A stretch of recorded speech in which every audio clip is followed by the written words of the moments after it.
안녕하세요. 전소회계사입니다. 이번 시간에는 이번 연도 2025년도 회계사 1차 시험의 세법 개론 해설을 진행하려고 합니다.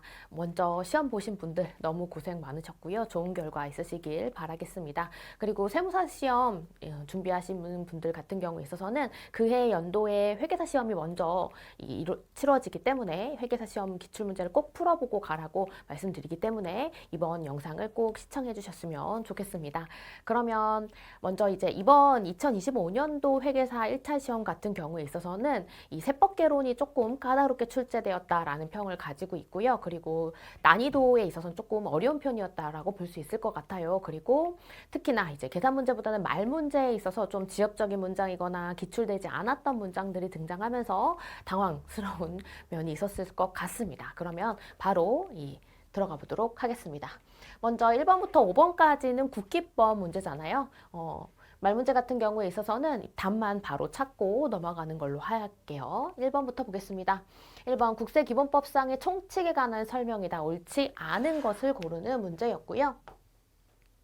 옳지 않은 건데 답은 5번입니다. 5번 보시면 납세자가 과세표준 신고서를 국세정보통신망을 이용해서 제출하는 경우에는 해당 신고서가 국세청장에게 전송된 때에 신고된 것으로 보고 여기까지 맞는데요. 요거 제가 이제 납세자가 신고할 때랑 그리고 과세관청에서 고지를 할 때랑 좀 다르다라고 했었는데 과세관청이 송달 서류를 국세정보통신망에 저장해서 전자송달하는 경우라고 한다면 그때는 납세자가 해당 서류를 확인한 때가 아니라 확인한 때 송달한다라고 했는데요. 확인한 때가 아니라 저장한 때에 송달하는 것으로 보죠. 그렇기 때문에 옳지 않은 것은 답은 5번이 될 거고요. 이건 뭐 어렵지 않게 풀 수 있었을 것 같습니다. 2번.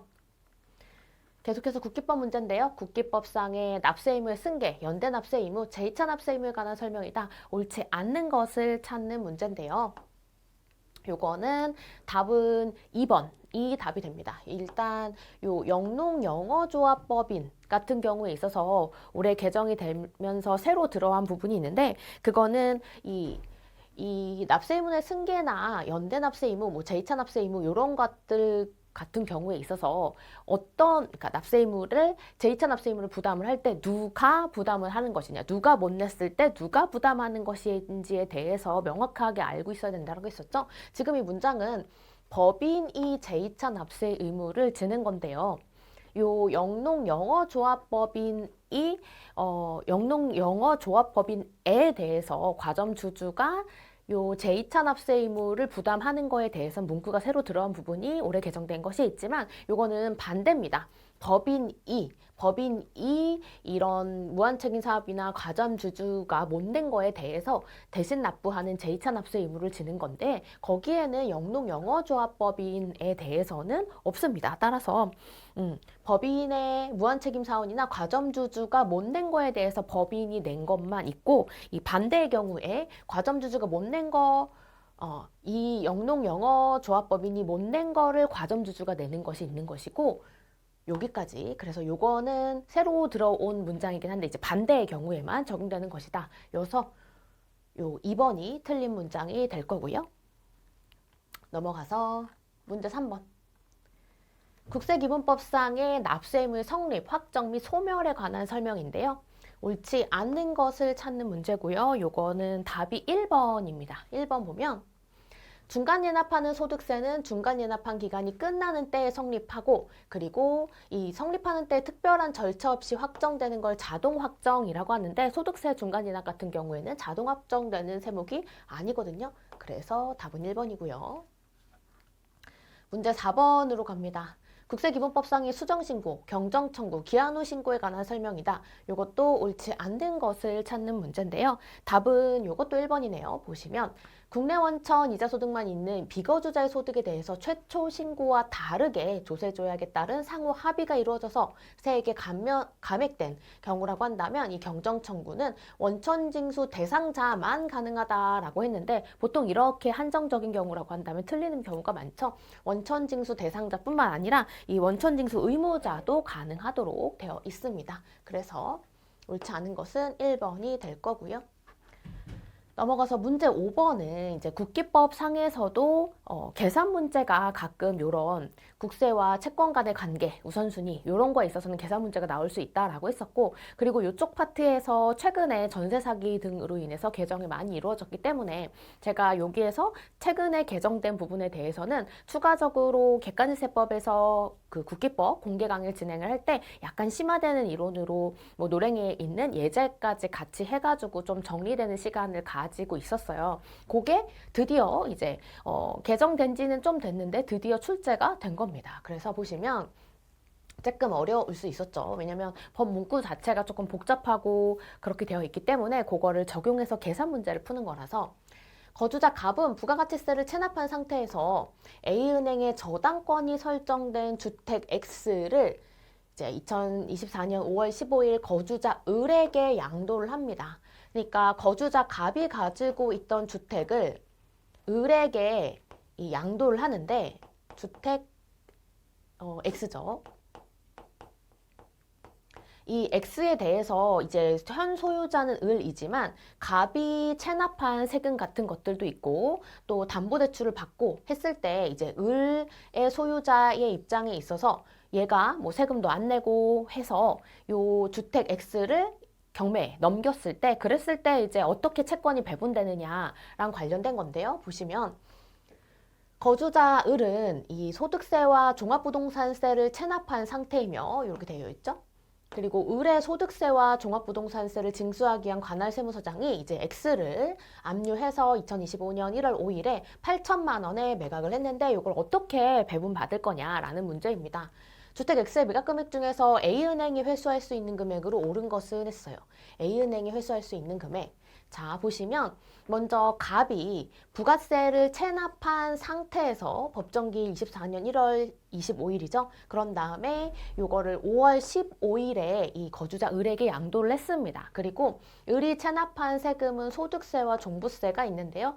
이때 있어서 이 종부세 같은 경우에는 당해세이기 때문에 어떤 것보다도 항상 우선해서 가야 되는 거죠. 그래서 일단 8천만 원으로 매각된 상태에서 8천만 원으로 매각된 상태에서 요 종부세 체납액이 먼저 이렇게 배분받게 됩니다. 그리고 나서 이제 보면 소득세 체납한 것 중에서 A은행의 대출금과 소득세 체납이 지금 보시면 저당권 설정이 누가 더 빠르냐면 법정기일이 대출금은 2024년 4월 4일이고요. 소득세 체납은 법정기일이 24년 3월 10일이에요. 그런데 여기에 있어서 만약에 전 소유자인 이 갑에게 체납한 세금이 있다라고 한다면 요 법정기일이 저당권 설정일보다 먼저 있는 요 체납액의 한도 내에서 그거의 한도 내에서만큼은 이 을의 소득세 체납액을 먼저 가져갈 수 있다라고 최근에 개정돼서 나와 있어요. 그렇기 때문에 요거 금액을 한도로 먼저 가져가고 나서, 소득세 체납액을 요 금액을 한도로 먼저 가져가고 나서 남은 거를 A은행이 가져갈 수 있게 됩니다. 그래서 좀 어렵죠. 그래서 요렇게까지 빼주고 나면 이제 남은 금액이 3,350만 원이어서 요거를 은행이 가져갈 수 있겠다라는 것이 답이 되는 답은 4번인 이런 문제였습니다. 그래서 국기법 최근에 전세 사기로 인해서 개정된 문구 자체가 명확하게 반영이 되는 그런 문제였다라고 보시면 될 것 같아요. 이렇게 해서 국기법 5문제를 풀었는데요. 4문제는 그래도 조금 수월하게 풀 수 있었던 거였고, 한 문제는 계산 문제가 조금 어려웠다. 그다음에 6번부터는 법인세법 들어가도록 하겠습니다. 6번 법인세법은 일단 말문제인데 요건 어렵지는 않았어요. 제조업을 영위하는 영리내국법인 주식회사 A에, 여기가 근데 중소기업입니다. 그럴 때 25기의 회계처리 내역인데 25기의 각 사업연도 소득금액을 계산하기 위해 세무조정이 필요한 경우로 옳은 것은 이라고 했어요. 쭉 읽어보시면 모두 비용으로 인정되는 사례들이 나오고 있고요. 그 중에서 이제 요거 같은 경우에 있어서는 뭐 환경미화를 위해서 여러 사람이 볼 수 있는 공간에 항상 전시하는 미술품 800만 원이라고 했는데 1000만 원 이런 것들 금액을 기억해야 되는 부분이 있었고, 여기선 답은 3번인데요. 3번 보시면 지분율이 40%를 보유하고 있는 주식회사 B 주식에 대한 기업회계 기준에 따라서 2천만 원을 지분법 손실로 미용 처리한 거, 요거는 이 임의평가로 봐서 요거에 대해서는 송금으로 인정이 되지 않죠. 그래서 세무조정이 필요한 경우이기 때문에 3번이 답이 되겠습니다. 문제 7번으로 갈게요. 의자배당과 관련해서 최근에 이 법인세법도 그렇고 법인세법이랑 같이 소득세법도 그렇고 또 수입배당과 입금불산입에 있어서도 개정이 많이 들어왔었습니다. 그래서 최근 개정된 것에 대해서는 좀 시험 문제에 자주 출제되는 경향이 있기 때문에 제가 꿀조합 모의고사에서도 이제 최근 개정된 거, 뭐 올해 개정된 거를 위주로 하는 문제의 테마도 한 회로 구성하는 거 알고 계시죠? 그래서 이것도 이제 최근 개정된 거로 반영이 돼서 수입배당과 입금불산입은 고려하지 않더라도 의자배당 을 계산하는 그런 문제입니다. 간단한데요. 보시면 제조업을 영위하는 영리내국법인 주식회사 A의 제25기의 자료인데 의자배당 금액으로 옳은 것은 했어요. 의자배당 금액 계산하면 되는 것이고 단 전기까지의 세무조정은 적정하게 이루어졌고 수입배당 입금불산입은 고려하지 않아도 된대요. 보시면 주식회사 A가 주식회사 B의 잉여금의 자본 전입을 하는 것이고요. 그러면 과세 대상이 되는 자본 전입 대상을 보면 될 것이고 그 다음에 액면 발행한 무상주 10%를 지분 비율에 따라서 수령했으며 10%라고 지분율 방식으로 되어 있기 때문에 과세 대상이 되는 애에다가 10% 곱하면 되는 심플한 문제입니다. 이제 그러면 과세 대상이 되는 애를 잘 뽑아봐야겠죠. 보시면 먼저 주발초 있습니다. 별표 읽어보면 800만 원은 이익잉여금으로 상환된 상환 주식의 주발초인데 요게 최근에 개정돼서 들어간 거죠. 그래서 원래 주발초는 자본 거래의 성격이기 때문에 과세 대상이 되는 잉여금의 자본 전입으로 의제배당으로 보지 않는 것이지만 그 중에서도 요 800만 원에 대해서는 상환 주식의 주발초인데 이름이 주발초라고 할지라도 이익잉여금으로 상환하는 그런 성격이기 때문에 요거는 과세 대상이 된다라고 최근에 개정이 됐어요. 따라서 요 중에서 800만 원에 대해서는 여기다 써볼까요? 800만 원에 대해서는 과세 대상이 되겠다. 두 번째, 자기주식 처분이익이 있는데 요거는 세법상으로는 과세 대상이 되는 걸로 보죠. 그 다음에 자기주식 소각이익이 있는데 별표 가보면 주식회사 B의 자기주식 소각 당시에 자기주식의 시가가 취득가액을 초과하지 않았지만 무상주의 60%는 소각일로부터 2년 이내의 자본 전입분이기 때문에 60%에 대해서만큼은 과세 대상이 되겠죠. 이 예외적으로 과세되는 자기주식 소각이익으로 해서 여기 60%. 그다음에 주식의 포괄적 이전 차익에 대해서는 주발초와 같은 성격으로 보기 때문에 이거는 과세 대상이 되지 않습니다. 그래서 여기까지 했고 그 다음에 이익준비금은 이익여금 성격인 거니까 과세가 되는 것이고 이렇게 해가지고 다 했죠. 그 다음에 자기주식은 없고요. 수령하고 회계 처리하지 않았기 때문에 이거에 대해서 과세되는 거에 대해서만큼은 지분율 10% 곱한 거를 입금으로 봐줘야 되겠죠. 의제배당 금액이 될 것이고 그래서 이렇게 해서 계산하면 이게 430만 원입니다. 그래서 어렵지 않게 요거 개정된 것만 체크했다라고 한다면 쉽게 풀 수 있는 계산기 딱딱딱딱 해서 풀 수 있었을 그런 문제였어요. 넘어가서 문제 8번 보겠습니다. 요거는 제조업을 영위하는 영리내국법인 A의 25기의 청산소득과 관련된 문제인데요. 청산소득도 요 간단한 구조이기 때문에 요것만 어떻게 계산하는지에 대해서만 개념만 알고 있으면 그렇게 어려운 문제가 되지 않는다라고 하면서 제가 이 꿀조합 모의고사 2회 때 청산소득을 출제한 적이 있었는데 나왔네요. 보시면 이제 자료들이 있습니다. 주식회사 A는 25기 말에 해산하기로 결의한 후에 이 청산 절차에 착수했고 그리고 해산 등기일 25년 12월 31일 현재의 재무상태표는 다음과 같다라고 되어 있어요.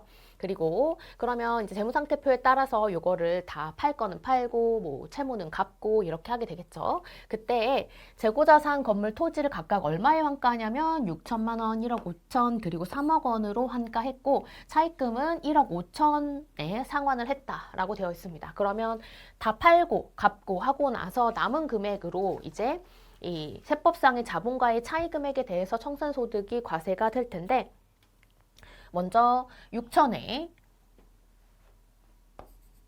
1억 5천에 3억 원에 그리고 부채는 1억 5천에 상환을 해 주겠죠. 이렇게 하고 나서 요게 계산을 하면 요건 3억 6천이 됩니다. 그래서 여기가 3억 6천이고 세법상 자본을 구해주면 되는데 제25기 말 현재 세법상 2월 결손금의 잔액은 이제 1억 8천이기는 한데 요거는 이익잉여금을 한도로 이익잉여금에서만큼만 뺄 수 있죠. 그래서 세법상 자본을 이제 계산하기 위해서 가서 보면 4번이 키가 되는데요. 24년 중에 자본잉여금 2천만 원을 이 자본금에 전입했다라고 되어 있어요. 그럼 이거는 해산하기 2년 이내에 이 자본금에 전입한 것이 있기 때문에 그거를 안 한 걸로 보는 거죠. 그대로 살아있다라고 보는 겁니다. 따라서 자본금이 지금 1억 원이라고 되어 있는데 1억 원을 2천만 원을 자본금에 전입한 거, 이거 그대로 없었던 걸로 보는 거, 원래대로 보는 거라서 여기서 2천만 원을 빼주고, 그 다음에 자본잉여금 7천만 원에 있던 거, 그거를 이렇게 2천만 원 업해줘야 되는 거죠. 그리고 이익여금 8천만 원이 있네요. 그래서 이익여금 8천만 원이 있고, 그러면 여기서 이렇게까지 하면 이게 1억 7천이에요. 근데 요 2월 결손금 잔액은 이제 시점과 상관없이 모두 빼줄 수가 있는데 이때에는 요거 1억 7천을 한도로만 빼줄 수 있기 때문에 1억 8천이 모두 빠지는 것이 아니라 1억 7천까지만 빠지게 되겠죠. 그럼 이거 어차피 빵입니다. 요거는 없어지게 되고 그러면 이 자본금으로 되어 있는 거 요거 2천만 원을 그대로 돌렸으니까 결국에 세법상의 자본은 8천만 원이 됩니다. 그러면 청산소득 금액은 이제 5번 모자로 됐고요. 3억 6천에 환가한 거를 세법상의 자본인 8천만 원과의 차이 금액으로 해가지고 청산소득 금액이 산출이 될 것이고 그러면 빼가지고 계산을 하면 되겠죠? 이렇게 해서 계산하면 3억 6천에서 8천 빼면 2억 8천이 됩니다. 그래서 답은 2번 이렇게 되는 거네요. 이렇게 풀 수 있는 게 청산소득의 기본적인 문제이고 거기에다가 요 자본금까지 고려하는 그런 문제가 이번에 출제가 되었어요. 넘어가겠습니다. 문제 9번은 요거는 재손실 세액공제가 나왔죠. 그래서 세액공제 중에서 재해손실세액공제도 이제 주의해야 될 거는 재해손실세액공제를 언제 적용할 수 있는지랑 그 다음에 한도가 있기 때문에 그거 정도만 알면 쉽게 계산할 수 있는 문제입니다. 이렇게 나오면 이것도 땡큐죠. 보시면 먼저 재손실률을 계산을 해줘야 되는데 1번 25년에 2월에 화재로 인해서 사업용 자산 가액의 변동은 다음과 같다라고 하면서 화재 전의 장부가액과 화재 후의 장부가액이 있기 때문에 요 차이 금액에 대해서만큼이 이제 손실의 금액이 되겠죠. 그러면 여기가 4천만 원, 그 다음에 토지에 대해서는 손실이 안 된다라고 보는 것이고 그리고 차량 운반구는 여기가 5천만 원 빼주면 그다음에 차이 1억 원 으로 되어 있고요. 그다음에 당해 화재로 인해서 보험회사로부터 수령한 보험금에 대해서는 고려하지 않고 재손실률 고려하는 것이 계산하는 것이고 3번 상기 자산과는 별도로 A가 보관 중인 3천만 원의 타인 소유의 기계장치가 화재로 인해서 전부 멸실됐는데 이 변상 책임이 A한테 있대요. 그러면 요거에 대해서는 이 재손실률 구할 때 분모랑 분자에 모두 넣어가지고 계산을 해줘야 되죠. 따라서 이제 재상실률 계산해보면 4천만 원에 5천만 원에 1억 원을 한 다음에 여기에다가 이 변상 책임이 있는 3천만 원까지 추가를 해주고요. 그런 다음에 화재 전해 장부가액이 5천, 1억 2천, 2억 있었으니까 5천, 1억 2천, 2억 까지 해주고 그리고 나서 요 3천 이 변상 책임이 있는 것까지 추가로 넣어가지고 계산해줘야 되겠죠. 그렇게 하면 요 재해상실률이 55%로 계산이 됩니다. 따라서 20%가 넘었으니까 재해손실세액공제가 적용이 가능할 것이고 그 다음에 요거의 금액 이 한도가 재해상실로 이제 상실된 자산가액을 한도로 하기 때문에 이게 보면 2억 2천이거든요. 그다음에 이제 화재 발생일 현재 법인세 미납액은 1억 1천만 원인데 거기에 이 장부의 기록 보관과 관련된 불성실 가산세 100만 원이 있다라고 되어 있어요. 그거 상관없이 다 공제 대상이 되죠. 그리고 당기 사업연도에 대한 법인세 산출세액이 2천만 원인데 외납세액 공제 100만 원과 조특법에 이한 거 200만 원이 있는데 요 세액공제를 적용을 할 때에는 법인세법 이외의 세액공제만 고려를 해주니까 2천만 원에서 200만 원 뺀 것으로 해가지고 계산해주면 됩니다. 그러면 이제 한도까지 고려해서 재해손실세액공제 계산을 해보면 이 1,100만 원에 여기에다가 2천만 원에 200만 원 뺀 거 요거에다가 제일상실률 55% 곱한 걸로 해가지고 계산을 해주면 되겠죠? 55% 요렇게 해서 계산하면 요게 1,595만 원입니다. 그리고 한도는 요거 아까 봤죠? 2억 2천이어서 충분하기 때문에 1,595만 원에 대해서 모두 세액공제를 받을 수 있겠어요. 그래서 답은 4번이 되는 그렇게 푸는 재해손실 세액공제 관련 문제였습니다. 넘어가서 문제 10번 보겠습니다. 요거는 기업업무 추진비랑 관련된 문제인데요. 뭐 전형적인 문제라고 볼 수 있고요. 지출액 중에서 이제 구분을 하면서 보면 될 텐데 보겠습니다. 제조업을 영위하는 영리내국법인 이때 중소기업이기 때문에 이제 기초한도에서 3,600만 원을 시작해야 된다는 것과 기업업무 추진비 한도 초과액으로 오른 것은 했고요. 뭐 적격증명 서류는 다 수치를 했대요. 장부상의 매출액이 180억 원이 있는데 요거 중단사업 부분의 매출액 포함되어 있는 거 괜찮죠? 이 중에서 특수관계에 대한 매출액이 20억이 있다라고 되어 있으니까 이제 저거를 나누어서 보면 되겠어요. 먼저 수익금액과 같은 경우에 있어서는 둘로 나눈다. 그래서 이 180억 원 중에서 이 180억 원이 둘로 나뉘어야 되니까 20억 원만큼은 특수관계의 매출이었죠. 그래서 일반 매출과 특수관계자 매출로 나누어 줍니다. 그럼 일반 매출이 160억이 되겠죠. 그 다음에 특수관계의 매출은 20억이었고요. 이렇게 나눈 상태에서 이제 손익계산서상의 판매비와 관리비 중에서 기업업무 추진비로 비용 처리한 금액이 1억 2천이 되어 있는데 다음의 금액이 포함되어 있다라고 하니까 요거를 한도 비교 대상이 되는 기업업무 추진비로 바꾸어줘야 되겠죠. 임직원의 단합대회를 위해서 지출한 행사비 같은 경우 이거 복리후생비니까 이 같은 손금에 해당하는 것이기 때문에 세무조정해주지 않지만 한도 비교 대상이 되는 기업업무 추진비에서는 빼주고요. 관광진흥법에 따른 관광 공연장의 입장권 구입비가 있어요. 요거는 이제 들어있는 건 괜찮은데 주의해야 될 거는 요거는 문화접대비라는 거죠. 문화기업업무 추진비라는 거죠. 따라서 요거 잊지 말고 20% 한도를 추가로 고려해줘야 된다라는 거. 그렇기 때문에 요걸 보자마자 잊지 말고 문화라는 거 20% 해줘야 된다. 기억해줘야 되고요.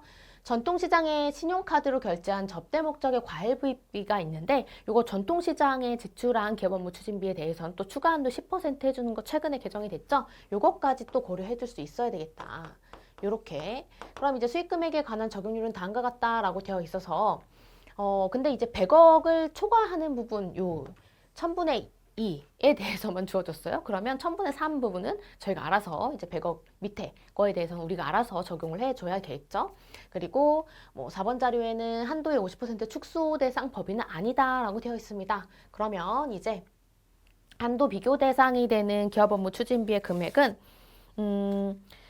저기 1,000만 원만 빠지는 기 때문에 1억 1,000이라고 해놨고 이제 한도를 계산을 해야 되는데 먼저 기초금액 기준의 한도 를 3,600만 원에서 왜냐하면 중소기업이었기 때문에 그리고 이때 꼭 사업연도를 확인을 하는 습관 근데 12개월이죠. 그러니까 상관없지만 그래도 확인한다는 의미로 이렇게 써주자라고 했었어요.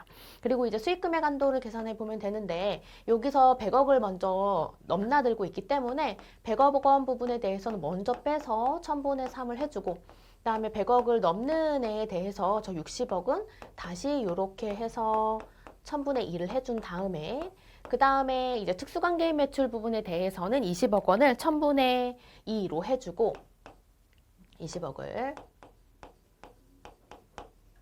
그리고 잊지 말고 특수관계인 매출에 대해서 10%를 곱한 금액만큼만 한도로 인정을 해주죠. 이렇게 해가지고 계산을 하면 이게 7,840만 원입니다. 하지만 잊지 말고 한도가 여기서 끝나면 안 되죠. 여기에다가 요 문화랑 전통시장 지출액이 있기 때문에 한도에 추가적으로 가산을 해줘야 되는데요. 그래서 그것까지 고려를 해보면 먼저 전통시장 부분에 대해서는 이 7,840만 원에 대해서 20%만큼에 대해서 해주면 되는데 이 7,840만 원에 20%를 해주면 그러면 1,568만 원인데 전통시장 문화 기업업무 추진비가 600만 원입니다. 따라서 지출액만큼의 한도에서 걸리기 때문에 여기가 또 한도에 걸려요. 요거까지 고려를 할 수 있어야 됐었다. 600만 원이고 그리고 7,840만 원에 전통시장에 대해서는 10%를 적용을 해주면 요거에 대해서는 이제 한도가 지출액이 900만 원이니까 784만 원이라서 요거는 또 한도에 걸리지 않습니다. 해서 784만 원과 600만 원을 더해가지고 최종 한도를 계산을 해주면 최종 한도가 9,224만 원이고요. 그거를 요 1억 1,000만 원과 비교를 해서 계산을 해주면 한도 초과액이 산출이 되는데 그렇게 해서 구한 한도 초과액은 1,776만 원이 됩니다. 그래서 답은 2번이 되는 거였어요. 여기서는 이제 문화기업업무 추진비와 전통시장 기업업무 추진비 지출액까지 있어서 그걸 또 한도까지 고려해서 계산해야 되는 그런 문제였습니다. 문제 11번부터는 이제 또 말 문제가 쭉 나오게 되는데요.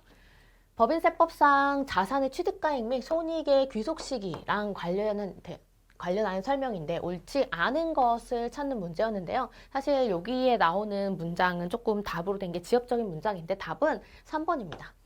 은행법에 따른 은행 등의 금융회사가 이 기업 금융채무 등의 불이행자의 신용회복 지원과 채권의 공동추심을 위해서 공동으로 출자해서 설립한 자산 유동화에 관한 법률에 따른 유정화 전문회사로부터 수입하는 배당금은 잉여금 처분의 결의일이 속하는 사업연도에 입금에 산입한다라고 했는데 요거는 이제 결의익을 원칙으로 하면 배당을 받지 않았는데도 세금을 내야 하는 경우가 발생할 수 있어서 잉여금 처분 결의일이 속하는 게 아니라 이 현금주의로 하는 예외 규정이 있거든요. 그거랑 관련된 문제였고 요것이 답이 된 것은 좀 너무했다라는 생각이 드는데요. 일단 답은 이렇게 해서 3번이었습니다. 이런 것들이 좀 생소한 문장들이 포함되어 있는 문제들이 있었기 때문에 이번에 회계사 1차 시험의 말 문제가 조금 까다로웠다라고 보는 건데요. 넘어가서 문제 12번 보겠습니다. 법인세법상 지급이자 송금불산임에 관한 설명이다. 옳지 않은 것은 했는데 지급이자 송금불산임이 말 문제로 나왔어요. 근데 답은 1번인데요. 요건 쉬웠어요. 업무무관 자산 등에 대한 지급이자 송금불산임을 계산할 때 이 중소기업에 근무하는 지배주주인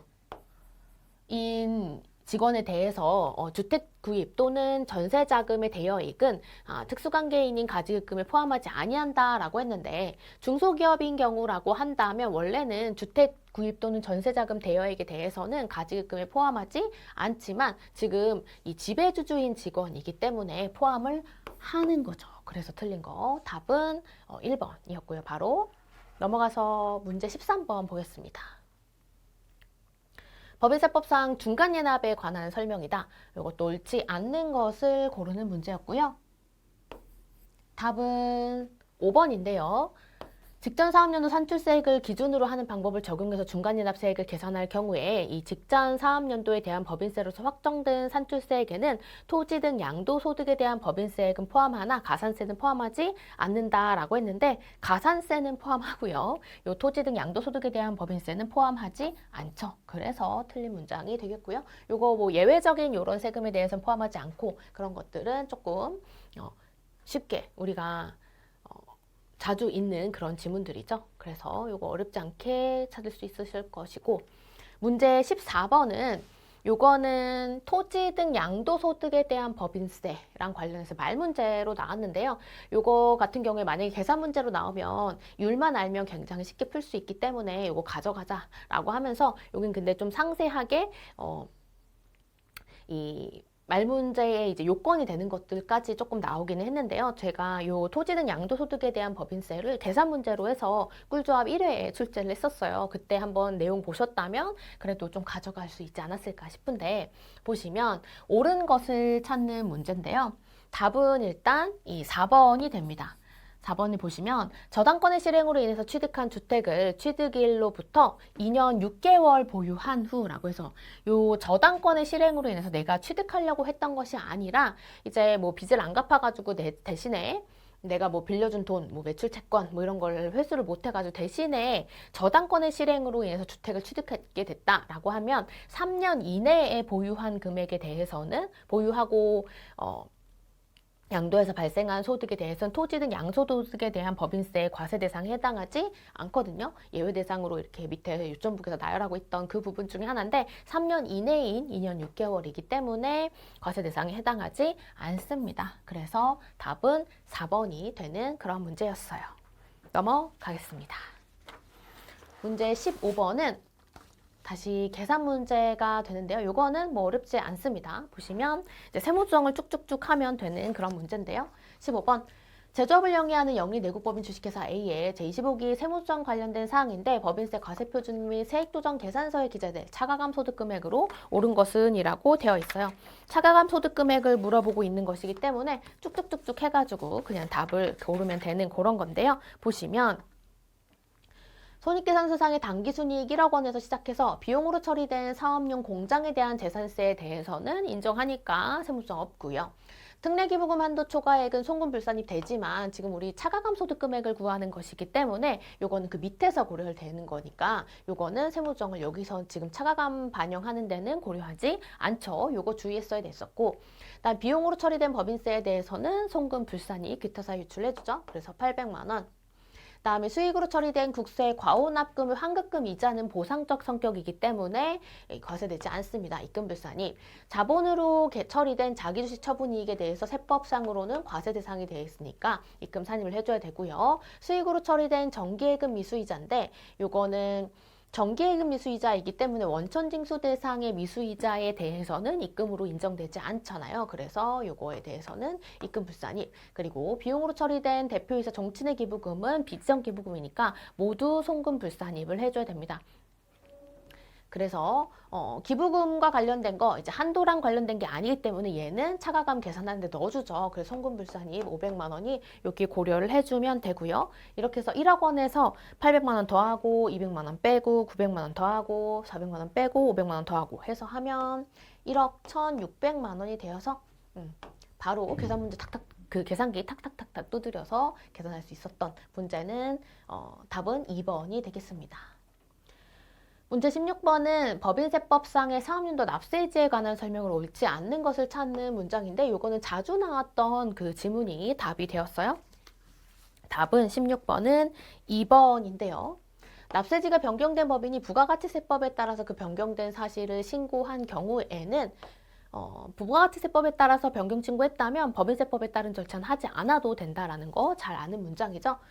그 변경된 날로부터 15일 이내 변경 후에 납세지 관할 세무서장에게 납세지 변경 신고를 하여야 한다라고 했기 때문에 틀렸죠. 안 해도 됩니다. 문제 17번.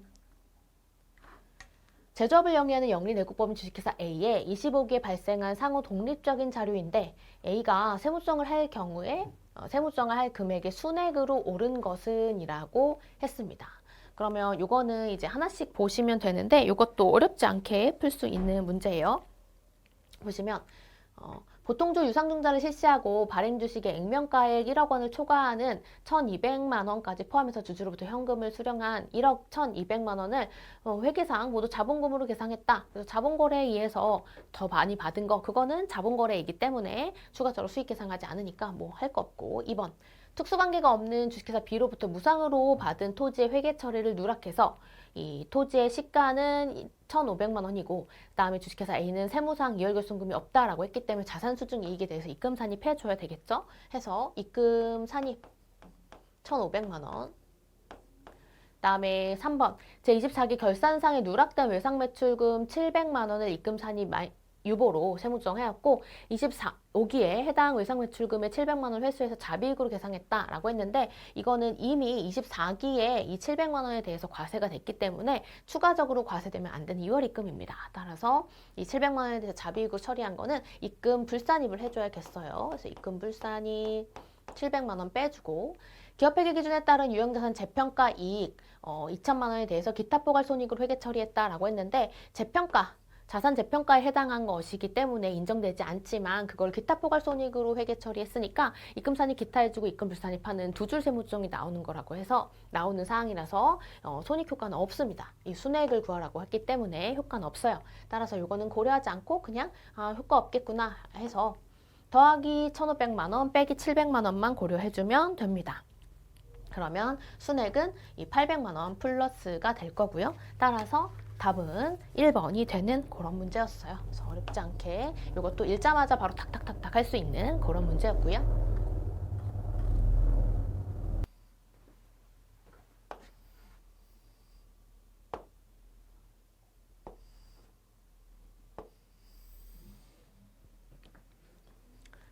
다음은 문제 18번입니다.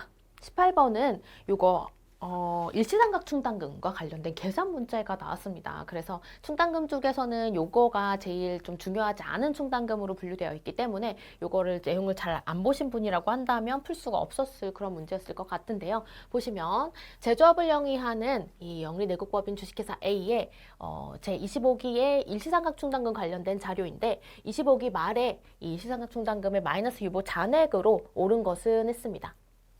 보시면 1번 자료부터 먼저 25년 1월 1일에 발생한 화재로 인해서 기계장치 X의 취득가액과 감루가 지금 이렇게 나와 있는데 세무상의 상각 부인액이 1,000만 원이 있었기 때문에 세법상에 인정이 되는 감루는 5천만 원이었을 거고요. 그럼 세법상의 자산은 이제 장부가액이 5천만 원 남아 있었을 거예요.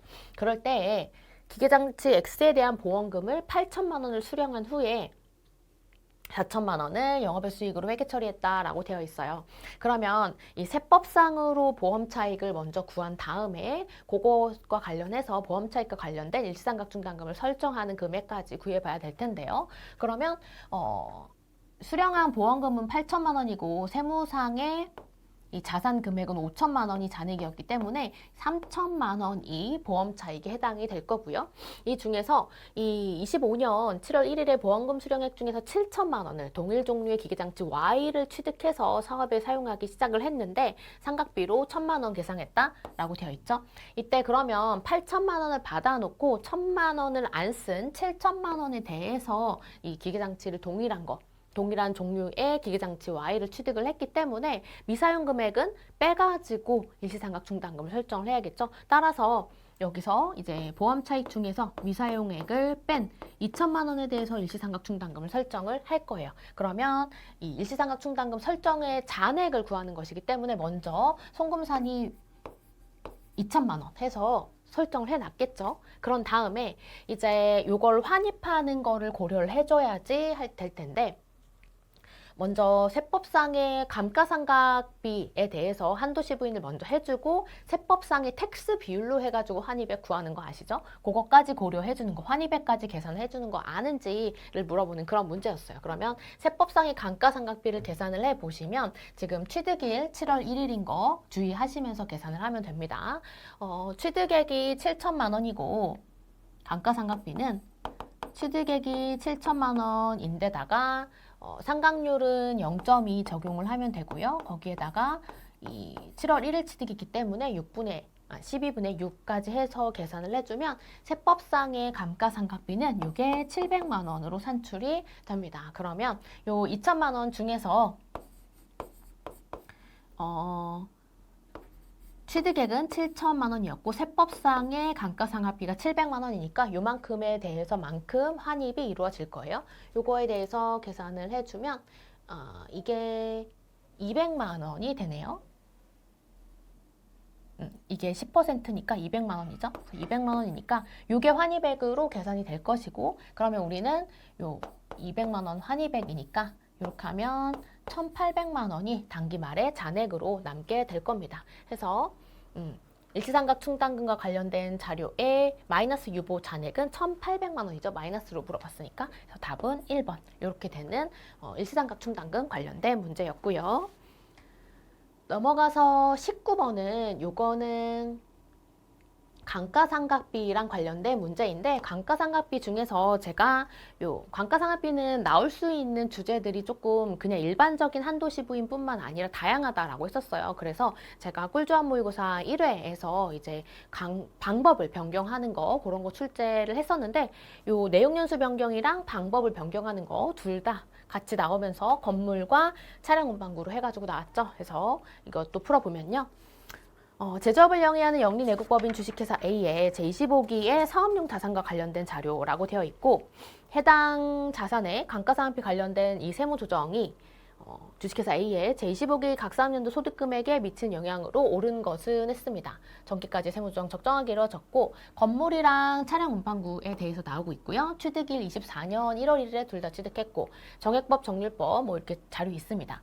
당기 사업연도에 주식회사 A는 법인세법상 적법한 절차에 따라서 건물의 내용연수를 10년으로, 이거는 내용연수를 바꾸고요. 그다음에 차량 운반구는 이 정액법으로 하는 감가상각 방법을 바꾸게 됐어요. 그래서 여기서 주의할 거는 이제 내용연수를 바꿨다라고 한다면 내용연수를 바꿨을 때에는 그냥 그대로죠. 만약에 정률법이다라고 한다면 미상각 잔액에다가 정액법이라고 한다면 취득가액에다가 곱해가지고 계산을 하는 것이고, 그리고 이 방법을 바꿨다라고 한다면 정액법이든 정률법이든지 간에 상관없이 미상각 잔액에다가 변경된 방법에 따른 내용연수의 상각률을 곱하도록 그렇게 되어 있습니다. 그거를 아는지를 물어보는 그런 문제였다라고 보시면 되겠고요. 그다음에 여기서 주의할 거는 내용연수가 경과했다라고 할지라도 경과한 내용연수를 고려하지 않고 내용연수는 상각의 기간이라기보다는 세법상으로는 상각률을 결정하는 요소에 불과하기 때문에 그런 것들을 파악해가지고 고려해둘 수 있어야 되는 거였어요. 계속 읽어보면 주식회사 A의 당기 감가상각 관련된 회계처리는 다음과 같다라고 하면서 이제 건물의 차량 운반구의 감가상각비를 회사에선 부계에선 어떻게 계산했는지가 나오고 있는 것이고, 그다음에 내용연수별로 상각률 나와져 있습니다. 먼저 건물부터 해볼까요? 건물부터 가보면 건물 같은 경우에는 내용연수를 변경을 했습니다. 내용연수를 10년으로 변경을 했고요. 이 내용연수를 변경을 할 때에는 정액법이기 때문에 그냥 취득가액인 요 3억 원에다가 10년의 내용연수를 바꿨으니까 정액법 10년인 0.1을 그대로 그냥 해주면 됩니다. 따라서 북에서는 지금 이 건물과 관련해서 3,750만 원의 감가상각비를 계상을 했고요. 텍스상으로 한도는 3억 원에다가 취득가액에다가 조 0.1을 곱해가지고 계산을 해주면 됩니다. 그래서 여기가 한도가 3천만 원이 되니까 한도 초과액이 750만 원이 발생을 했고요. 두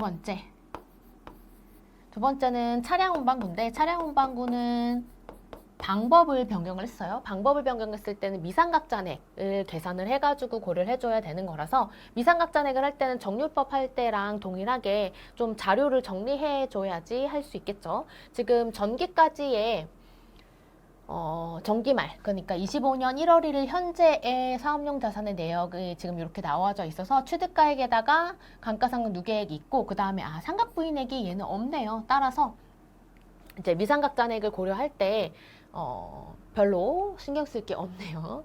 상각부인액이 없기 때문에. 그럼 일단 북에서는 계상을 한 게 차량 운반기의 감가상각비는 2,745만 원이고요. 그 다음에 텍스상의 한도는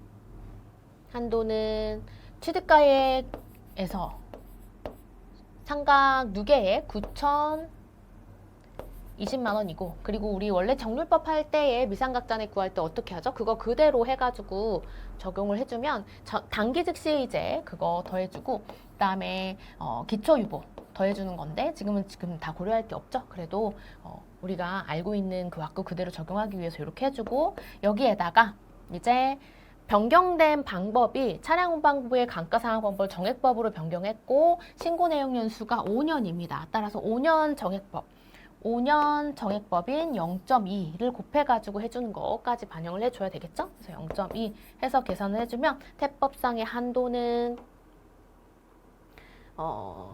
2,196만 원이 되네요. 따라서 여기도 한도 초과가 발생해서 여기는 한도 초과액이 549만 원입니다. 그러면 지금 뭐를 구하라고 했냐면 세무조정에 소득금액에 미치는 영향으로 오른 것은 이라고 했기 때문에 750만 원과 549만 원을 더해가지고 계산한 값이 답이 될 거고요. 더해주면 1299만 원이 산출되게 됩니다. 그래서 답은 1299만 원인, 조금 내려야겠네요. 4번이 답이 될 거예요. 이렇게 해서 이제 방법과 내용 연수를 변경했을 때 어떻게 적용하는지에서 풀어보는 그런 문제였습니다. 감가상각비는 주제가 다양하기 때문에 뭐 일반적인 한도시부인뿐만 아니라 이런 것들도 좀 대비가 되어 있어야 되겠다라고 말씀드렸었고요. 이제 소득세로 넘어가 보도록 하겠습니다. 20번 소득세법상의 납세지에 관한 설명으로 옳은 것은 했는데 납세지에 관한 거 이것도 이제 이 꿀점모의고사 1회에서 제가 납세지에 관한 거 출제를 했었는데 여기는 일반적으로 자주 출제되는 지문으로 해가지고 나왔다기라 보다는 이제 처음 나오는 지문이 답이 되면서 조금 까다로웠던 그런 문제인데요. 이 나머지 지문에 대해서는 그래도 1번, 2번, 4번 정도는 봤던 지문이고 3번, 5번은 한 번도 출제된 적이 없는 지문인데 답이 게다가 5번입니다. 국세청장 또는 지방국세청장이 납세지를 직권으로 지정할 때에는 당해 과세기간에 과세표준 확정신고 또는 납부기간 이 개시일 전에 이를 서면으로 통지해야 되고 다만 중간연납 또는 수시부과의 사유가 있을 때는 그 납기 개시 15일 전에 통지해야 된다라고 해서 요게 맞는 문장이 돼서 답은 5번인데요. 요거는 조금 생소한 지문이었죠. 21번 거주자 갑 25년의 금융소득에 관한 자료인데 갑의 종합소득 금액에 합산된 금융소득 금액으로 옳은 것은 했습니다. 이제 소득세법상으로는 금융소득 금액 구하는 거 너무 전형적인 문제가 될 거고요. 왁구 넣어가지고 계산하면 쉽게 풀 수 있는 그런 문제이기 때문에 바로 보도록 하겠습니다. 지금 금융소득 금액을 물어보고 있는 거라서 이자랑 이제 배당도 있다라고 한다면 배당 같은 경우에는 그로써 되는 금액까지 가산을 해야지 이제 산출이 되는 것이겠죠. 그러면 먼저 왁구를 써보고 이자와 배당에 대해서는 동그라미 배당과 동그라미 배당 아닌 걸로 나눠가지고 계산을 해줘야 되죠. 그리고 무조건 종합과세와 조건부 종합과세로 나눠서 B 플러스 C가 2천만 원을 초과하는지 본 다음에 그로써 가산을 해줘야 될 거고요. 그러면 하나씩 보면 비영업대금의 이익이 300만 원 있는데 국내에서 원천 징수되지 않았기 때문에 무조건 종합과세 돼야 되는 300만 원. 그리고 원천 징수되지 않았고 비영업대금의 이익이기 때문에 나중에 이제 나중에는 뭐 세율을 곱할 때 그때는 25%를 해줘야 되기 위해서 여기 25% 저는 뭐 25 이렇게 써서 하는 습관을 들이자라고 하는데 지금은 이건 필요 없는 정보이긴 하고요. 그다음에 환매조건부 채권의 매매 차익은 이자소득으로 과세가 되는 항목이죠. 그래서 저거는 별말이 없으니까 이자소득 밑에 칸에 조건부 종합과세로 써주면 될 거고요.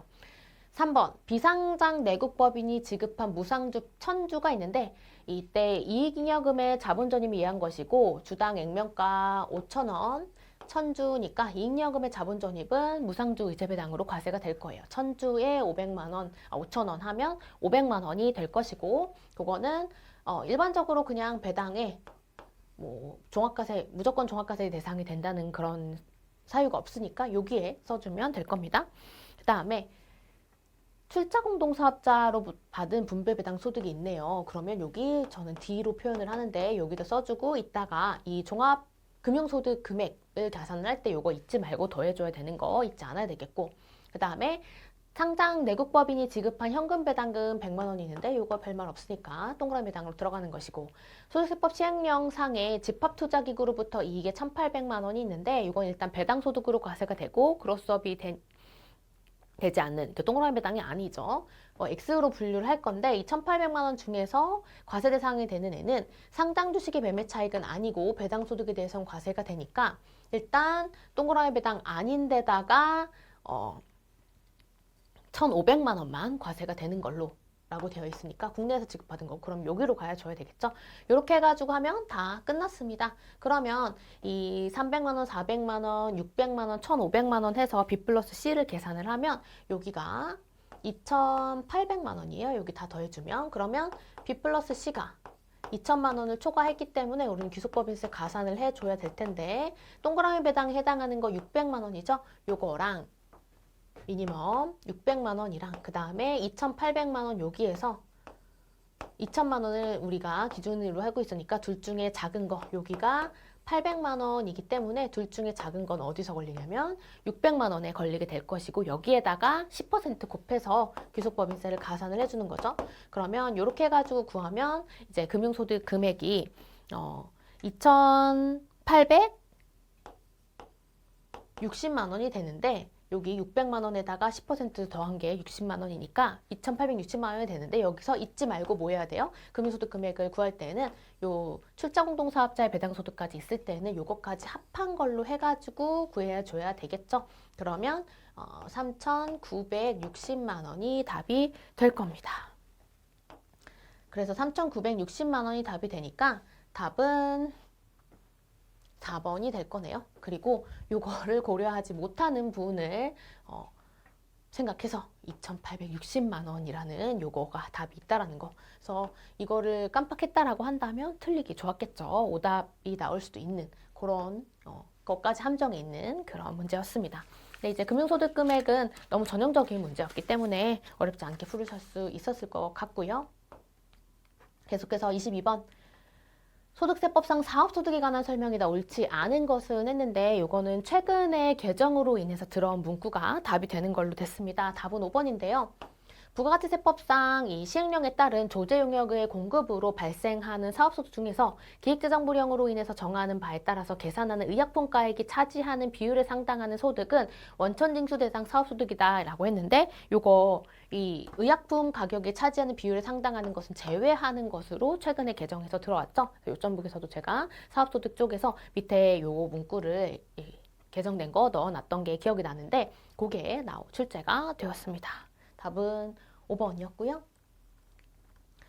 문제 23번. 소득세법상 소득금액 계산 특례에 관한 설명을 옳지 않은 것은 이라고 했는데 요거는 3번이 답인데 요거는 되게 자주 출제되었던 문장 중에 하나예요. 이 소득금액 계산 특례 쪽에서는 읽어보면 연금계좌의 가입자가 사망하였으나 그 배우자가 연금 외 수령 없이 해당 연금계좌를 상속으로 승계하는 경우다라고 하면 이 상속인이 승계한 연금계좌의 소득금액은 상속인의 소득금액으로 보지 않고 피상속인의 소득금액으로 본다라고 했는데 상속인의 소득금액으로 보는 거죠. 그래서 틀린 거 답은 3번인데 자주 출제되었던 문장입니다.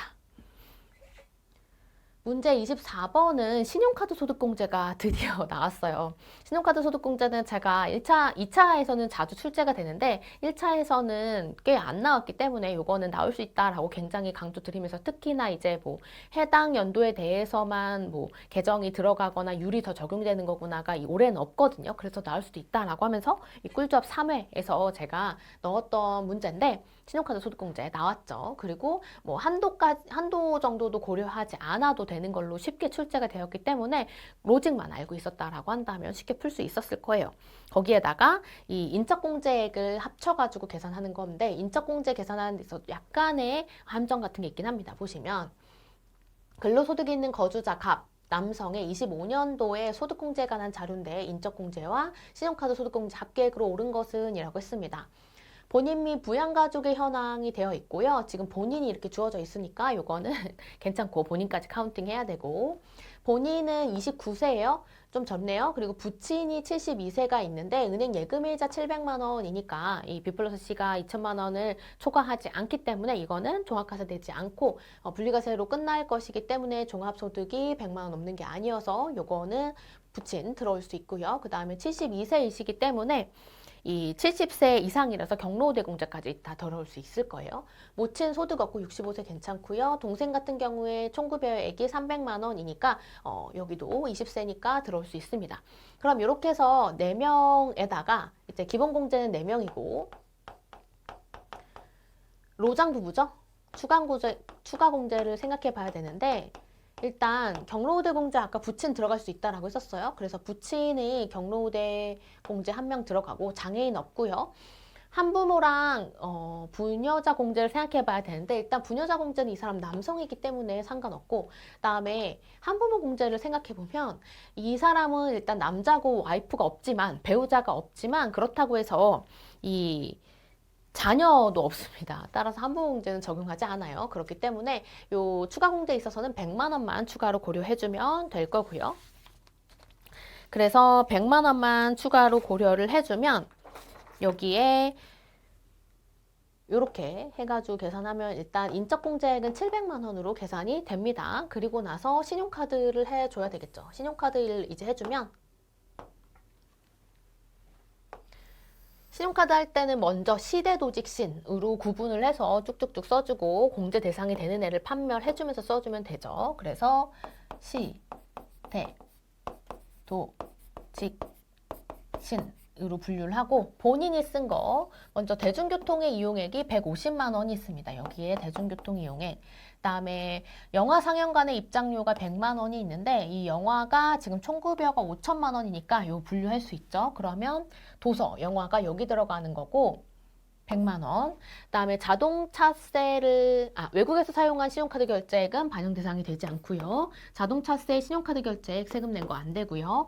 국내 백화점 물품 구입 신용카드 결제액 1,000만 원에 대해서는 그냥 신용카드로 들어가면 됩니다. 그다음에 부친이 병원비 신용카드 결제액 300만 원이 있는데 부친에 대한 것도 공제 대상이 될 수 있고 병원비라서 의료비지만 중복공제가 가능하죠. 그래서 300만 원을 계산을 여기다가 신용카드 결제액이니까 넣어주면 되고 그다음에 모친의 전통시장 사용에 모친도 대상이 되고요. 전통시장, 시장 여기죠. 400만 원. 그다음에 동생의 직불카드 사용액이 250만 원이 있는데 형제자매는 신용카드 소득공제에 공제 대상이 되지 않죠. 이유는 모른다. 그래서 얘는 들어가지 않습니다. 이렇게 해서 이제 계산을 해주면 그러면 여기가 이제 1,300만 원이고요. 그 다음에 기준금액이 있잖아요. 기준금액이 총급여액에다가 25%로 하고 있는데 총급여액이 5천만 원이에요. 따라서 요 5천만 원에 25%를 한 금액이 이제 기준금액으로 해서 올라오면 되는데 요게 1,250만 원이죠. 그러면 1,250만 원 여기서 빼주고 1,250만 원 빼면 50만 원이 추가로 남네요. 1,250만 원 여기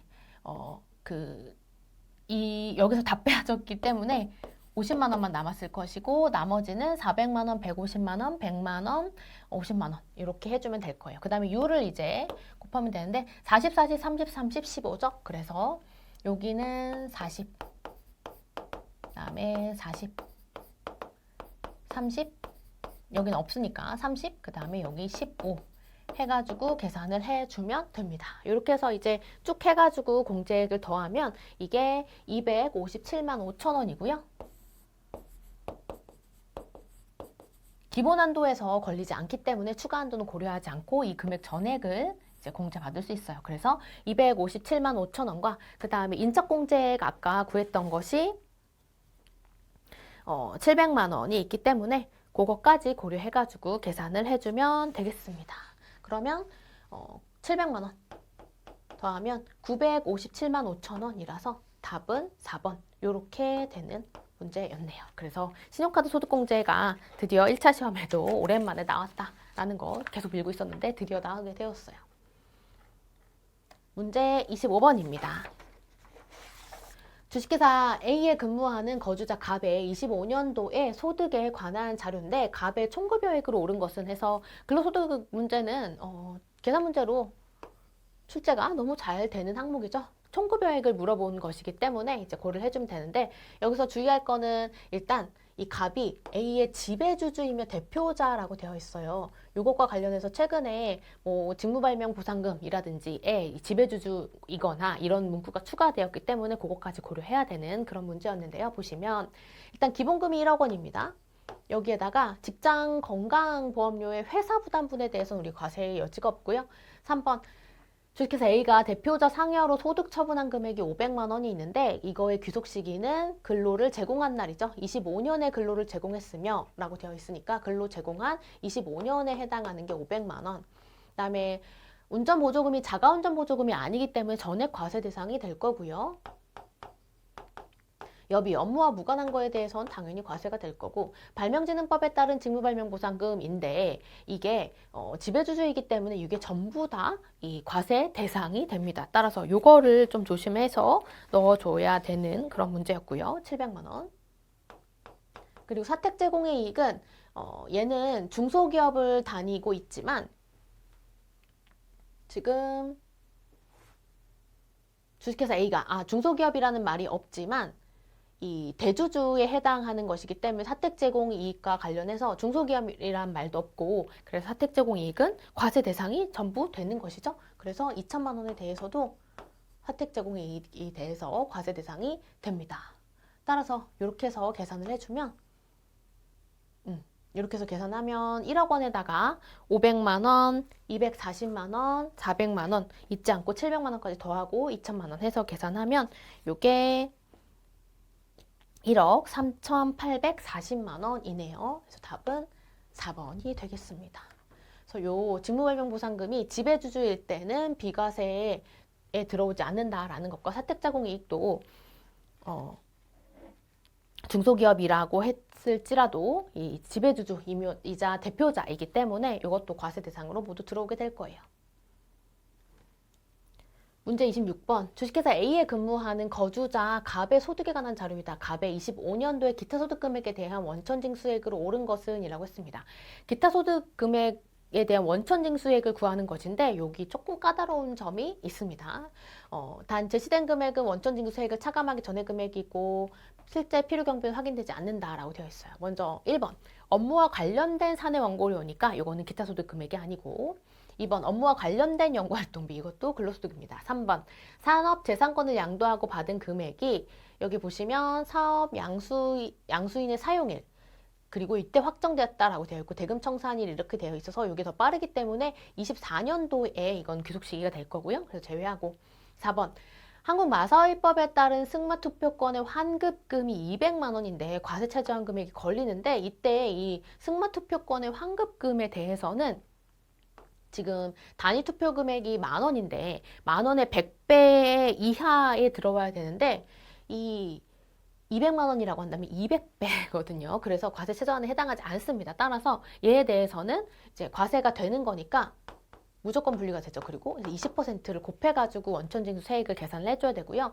보시면 적중일과 현금 수령일이 있는데 현금 수령이 25년에 했기 때문에 25년의 과세 대상 금액으로 들어와야겠어요.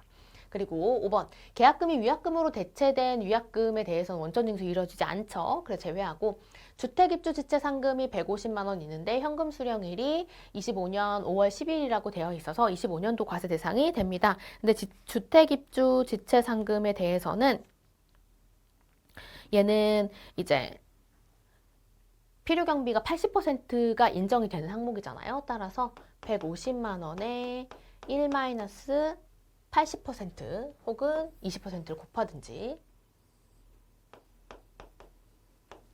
한 다음에 여기에다가 20%를 곱해가지고 하는 문제입니다.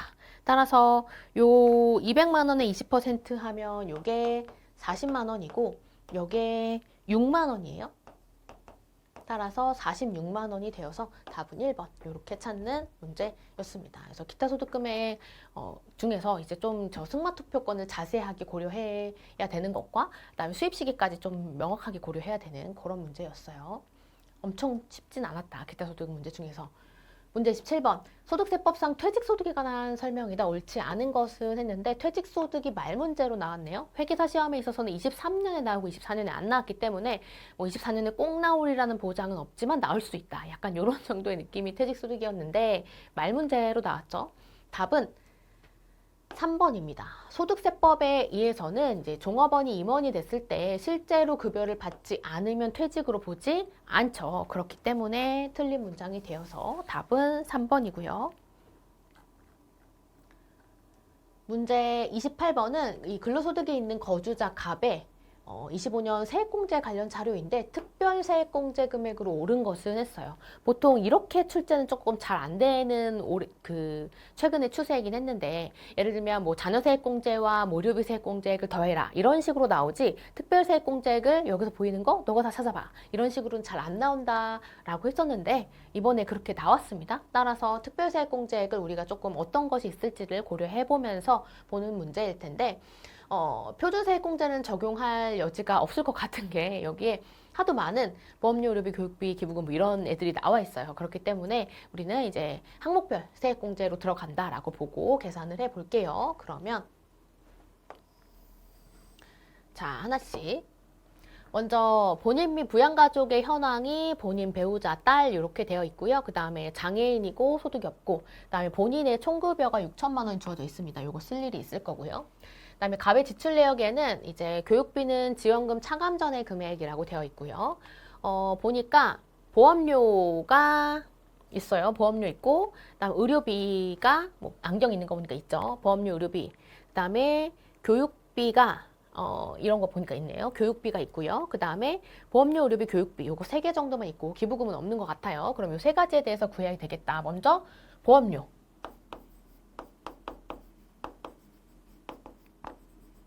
보험료에 대해서 보면 지금 배우자의 보장성 보험료 50만 원이 있고요. 배우자 같은 경우 소득이 없습니다. 해서 공제 대상이 될 거고, 그다음에 딸 같은 경우에 있어서 장애인 전용 보장성 보험료가 120만 원이 있는데 일반 장애인 둘 다 한도는 100만 원으로 되어 있죠. 따라서 요거는 100만 원으로 고쳐서 12%, 15% 해서 의료비 세액공제, 보험료 세액공제 적용해주면 되겠습니다. 따라서 요거는 50만 원에 일반은 12%, 그 다음에 저 100만 원에 대해서는 장애인 보장성이니까 15% 해가지고 계산을 해주면 될 거고요.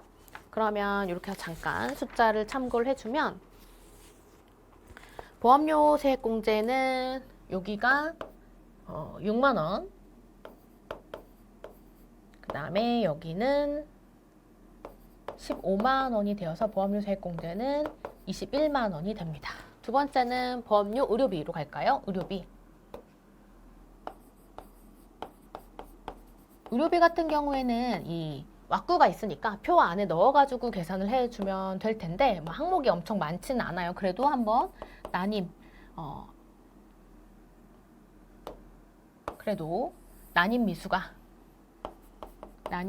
미수가 그 다음에 본인 등 그리고 기타 이렇게 나누어가지고 항목을 보겠습니다. 그러면 먼저 본인이 있어요. 본인의 시력 보정용 안경 구입비가 80만 원이 있는데 안경 구입비는 50만 원까지가 한도죠. 그래서 50만 원으로 잘라서 여기 50만 원을 본인이니까 50만 원 여기다 써주고요. 그다음에 배우자는 없고 장애인 보장구 구입비가 200만 원이 있습니다. 따라서 요거 200만 원을 고려해주면 될 텐데 장애인이니까 여기다 넣어주면 되겠죠? 그럼 여기가 이제 250만 원이고 이거 신용카드 소득공제랑 비슷한 구조로 해서 이 추가로 기준금액을 초과해서 지출한 금액에 대해서 공제가 되는 거잖아요. 그러면 지금 총급여액이 6천만 원이라서 6천만 원에 3%가 되는 금액이 기준금액이 되는 것이고 이 3%가 6천만 원에 3%니까 180만 원입니다. 그러면 여기서만 빼주면 되는 거니까 180만 원 빼준 금액에다가 이제 율 곱해주면 되는데 여기에 해당하는 거 15%죠. 여기 해당하는 거 이렇게 해서 빼주면 70만 원이 되고요. 여기에 15%를 해주면 됩니다. 그럼 이게 의료비 세액공제가 될 것이고 여기는 0.105 10만 5천 원이네요. 그 다음에 마지막으로 보험료, 의료비, 교육비가 있어요. 교육비는 이제 해당하는 한도 내 금액에다가 율을 동일하게 15% 곱하면 되는 가장 단순한 세액공제죠. 보시면 본인 같은 경우에만 직업능력 개발 훈련 교육비가 이 공제 대상이 되는데 여기에서 100만 원을 지원받았기 때문에 차이 금액인 이 20만 원에 대해서만 그다음에 딸 같은 경우에 있어서도 여기 장애인 특수교육비가 있는데 500만 원에서 또 이런 법에 따라서 지원받은 300만 원이 있기 때문에 그 차익인 200만 원에 대해서만 공제 대상이 됩니다. 여기에다가 15%를 곱해가지고 계산을 하면 교육비 세액 공제액은 33만 원이 되고요. 따라서 21만 원, 10만 5천 원, 33만 원 세 가지 더해가지고 계산을 하면 이게 64만 5천 원이 산출이 되어서 답은 2번이 될 거예요. 그래서 이렇게 뭐 보험료, 의료비, 교육비 세 가지가 나왔는데 그닥 이렇게 엄청 복잡하게 계산하는 것은 아니었기 때문에 세액공제 챙겨가신 분들은 충분히 맞출 수 있는 그런 문제가 아니었나 싶습니다. 넘어가서요.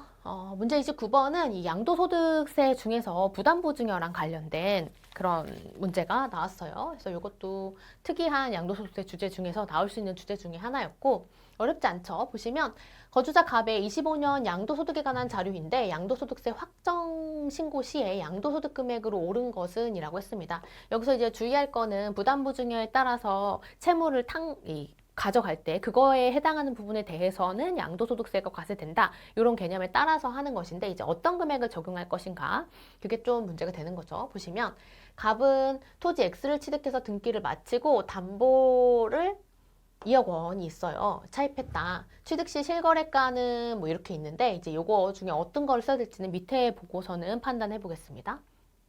2번 25년 12월 갑은 토지 X를 동생 을에게 증여를 했고 이 증여받고 차입금까지 인수해서 넘겼어요. 그리고 인수사실이 객관적으로 입증이 됐기 때문에 이제 부담부 증여에 대한 양도소득세가 과세 대상이 되는 거죠. 증여 시에 토지 X에 이 상속세 및 증여세법에 따른 시가가 확인이 되지 않아요. 그래서 개별 공시지가인 기준시가를 가져가기로 했기 때문에 그러면 취득금액을 계산을 할 때에도 이 기준시가를 기준으로 가야 될 겁니다. 개별 공시지가를 가져가야 될 거예요. 그거를 체크했고요. 그러면 양도금액은 5억 원에 이 5억 원의 증여금액 중에서 채무에 해당하는 금액 2억 원만큼에 대해서 양도금액이 될 것이다. 여서 이게 2억 원이고요. 그다음에 취득금액은 우리 개별공시지가로 가기로 했기 때문에 3억 원 중에서 5억 원 중에 2억 원에 해당하는 금액의 비율이다 라고 해서 계산하면 요거는 1억 2천인가 봅니다. 그리고 그다음에 이게 다 기준시가를 사용했기 때문에 우리는 실제 자본적 지출 이런 거 고려할 수 없고 필요경비 계산공제로 가져야 되겠죠? 그럼 필요경비 계산공제는 여기에다 한 거에다가 이제 요게 이제 기준시가로 한 거니까 여기에다가 3%를 곱하면 될 거여서 여기 1억 2천에 3% 곱한 걸로 해가지고 계산을 하면 될 겁니다. 그러면 요게 360만 원이고요. 여기까지 해주면 7,640만 원이에요. 근데 우리 뭐 구하는 거냐면 양도소득 금액을 구하는 거기 때문에 장특공제까지 추가로 해줘야 될 거예요. 갑은 토지 X 외에 부동산 거래를 하지 않고 있다라고 하고 있고요. 그래서 장특공제까지 고려를 해주면 이 7,640만 원에 20% 장특공제 고려해서 하면 빼주면 611만 2천 원이 나오게 됩니다. 그래서 답은 3번이 되는 거여서 부담부 증여로 인한 양도소득 금액 구하는 거 이렇게 비율만큼에 대해서는 과세가 되겠다. 그 다음에 양도소득 금액이기 때문에 이 필요경비 계산공제 적용을 할 때 그리고 취득금액 적용을 할 때 여기에 뭘로 시작했는지에 따라서 필요경비 계산공제로 들어갈 건지 아니면 자본적 지출액에 들어가게 될 건지 실제 그거를 판단해서 넣어야 되는 그런 문제였어요. 그럼 양도소득세까지 했으니까 이제 부가세만 남았겠죠. 부가세로 들어가 볼게요. 문제 30번은 이제 부가가치세 말문제인데요. 부가가치세법상의 과세 대상에 대한 설명으로 옳지 않는 것을 찾는 문제고요. 답은 5번입니다. 이것도 되게 유명한 자주 출제되는 지문 중에 하나죠. 영리를 목적으로 상가를 임대하는 사업자가 이 특수관계인에게 사업용 부동산 임대 용역을 무상으로 제공할 때에는 원래 용역의 무상 제공에 대해서는 과세가 되지 않지만 요거에 대해서는 과세 대상이 되죠. 예외적으로. 그래서 옳지 않은 거 답은 5번이고요. 아주 쉽게 찾았을 거예요. 31번은 영세율이 적용되는 거래에 대해서 모두 고르는 건데 이게 조금 그렇습니다. 일단 읽어보면 영세율이 적용되는 거를 찾아서 먼저 기업 같은 경우에 있어서 철도의 건설 및 철도 시설 유지에 관한 법률에 따른 고속철도에 의한 여객 운송 용역은 이제 과세와 면세 쪽에서 판단되는 거라서 영세율과 관련 없죠. 그래서 얘는 아니고. 그다음에 사회기반 시설에 대한 민감투자법에 따라 사업 시행자에게 직접 공급하는 도시철도 건설 용역, 요거는 이제 조특법에 따라서 영세율 적용 대상이 되는 것일 거고요. 외국을 항행하는 항공기에 재화를 공급하고 부가가치세를 별도로 생계에서 발급하면 이제 헷갈리니까 그거 인정해준다 하죠. 그래서 10% 영세율 아니고. 리을, 학술 등의 연구단체가 면세를 포기하고 그 연구와 관련해서 실비 또는 무상으로 국내에서 이제 면세를 포기한 다음에 국내에서 용역을 제공하면 10%가 과세가 되는 겁니다. 그 영세율 아니고. 그러면 이제 미음만 답인 거는 없으니까 미음까지 들어가는 거겠구나 해서 답은 고를 수 있었겠지만 미음도 개별서비스법에 따라서 지정을 받아서 외국인 전용 판매장을 경영하는 자가 이 국내에서 재화를 공급하고 그 대가를 외국한 은행에서 원화로 환전하는 경우라고 해서 이 대금 결제 조건까지 있을 때 영세율이 적용되는 것에 해당이 됩니다. 그래서 답은 2번. 네, 미음이 조금 생소한 거였다. 문제 32번. 부가가치세법상 공급가액 및 과세표준에 관한 설명으로 옳은 것을 찾는 문제인데요.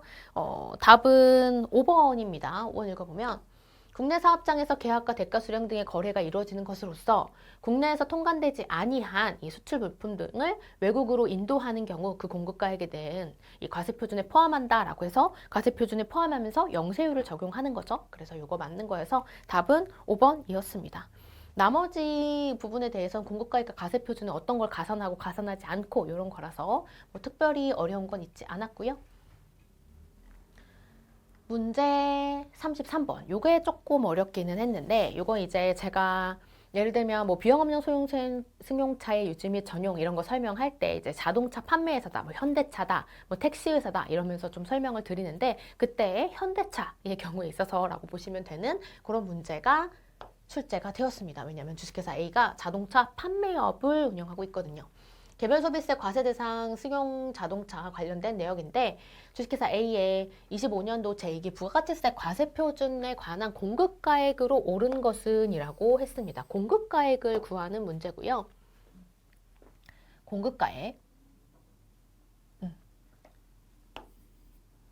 자, 자료 1번부터 보면 일단 24년 2월 5일에 국내 사업자로부터 승용차 X를 판매 목적으로 구입을 했습니다. 판매 목적으로 구입하고 이 회사는 자동차 판매 회사이기 때문에 이 2천만 원의 대당 2천만 원에 대해서는 매입세 공제 받을 수 있어요. 근데 지금은 뭘 보는 거냐면 공급가액을 구하라고 했기 때문에 매입세액을 뭐 공제 받을 수 있는지 이런 거는 지금은 고려 대상이 되지는 않고요.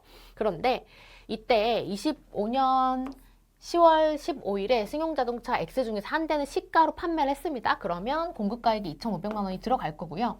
그 다음에 같은 날에 나머지 한 대는 출장 등의 업무 목적으로 전용했다라고 하고 있어요. 그럼 2천만 원은 자동차 판매 회사니까 이 승용 자동차에 대해서도 매입세 공제를 받았을 것이고 매입세 공제 받은 거를 비영업용 소형 승용차로 전용을 했는데 이게 게다가 이 회사는 자동차가 재고자산이죠. 그렇기 때문에 공급이자가 적용이 될 때 시가로 적용이 되게 됩니다. 따라서 공급가액에 2,500만 원이 가산이 될 거고요.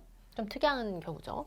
그다음에 24년 9월 5일에 국내 사업자로부터 승용자동차 Y를 출장 등의 업무에 사용할 목적으로 두 대를 구입했어요. 그러면 이 출장 등에 사용할 업무 목적으로 비영업용 소형 승용차를 구입한 거기 때문에 매입세 공제가 되지 않았을 것이고요. 이때 25년 12월 15일에 승용자동차 Y 중에 한 대는 2천만 원에 판매했어요. 내가 살 때 매입세 공제를 받지 않았든지 받았든지와 상관없이 유상으로 공급한 거에 대해서는 당연히 과세 대상이 되는 것이기 때문에 여기 2천만 원이 들어가야 되고요.